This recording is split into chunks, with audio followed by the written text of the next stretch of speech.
আসসালামু আলাইকুম ওয়া রাহমাতুল্লাহি ওয়া বারাকাতুহু।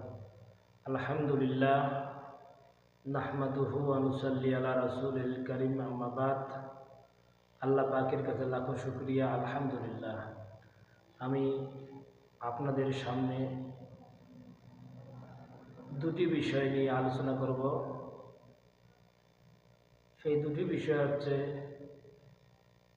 যারা ঈমানদার তারা ক্ষমতায় গেলে কয়টি কাজ করবেন, আর যারা বেঈমান, যারা কাফের, যারা কোরআন বিরোধী, তারা ক্ষমতায় গেলে কি কাজ করবে এই বিষয়ে।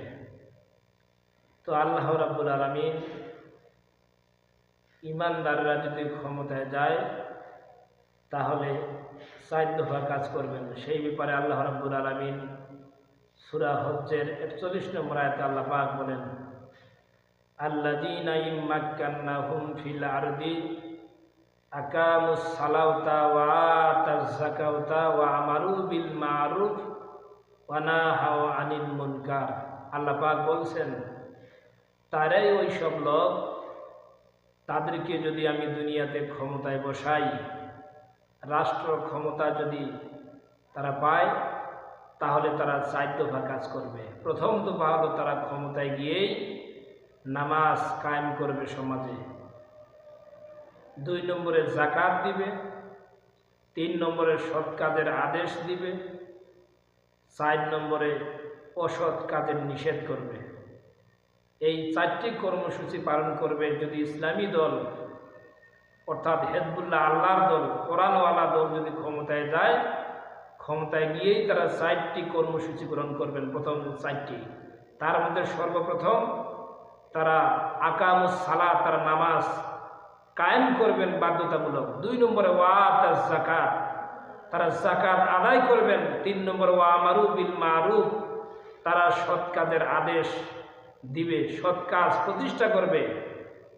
ওয়া নাহাউ আনিল মুনকার, অসৎ কাজ যত আছে, খারাপ কাজ যত আছে, আইন দিয়ে, প্রশাসন দিয়ে সেগুলি বন্ধ করে দিবে।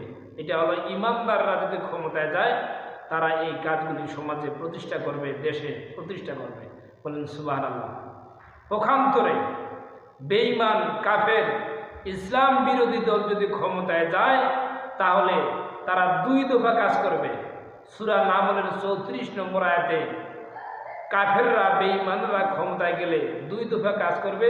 সেই ব্যাপারে আল্লাহ রাব্বুল আলামিন বলেছেন, ইন্নাল মুলুকা ইযা দাখালু কারিয়াতান আফসাদুহা ওয়া জাআলু আইজ্জাতা আহলিয়া আযিল্লা ওয়া কাযালিকা ইয়াফআলুন।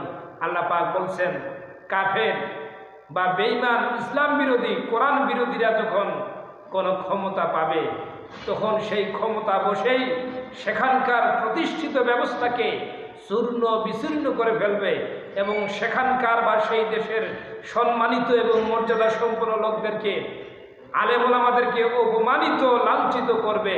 আল্লাহ পাক বলতেছেন, ওয়া কাযালিকা ইয়াফআলুন। আর এটাই হচ্ছে তাদের চিরন্তন স্বভাব, এটাই হলো তাদের চরিত্র, যারা কাফের, যারা ইসলাম বিরোধী।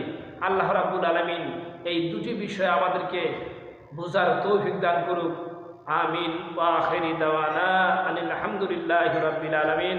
আসসালামু আলাইকুম ওয়া রাহমাতুল্লাহি ওয়া বারাকাতুহু।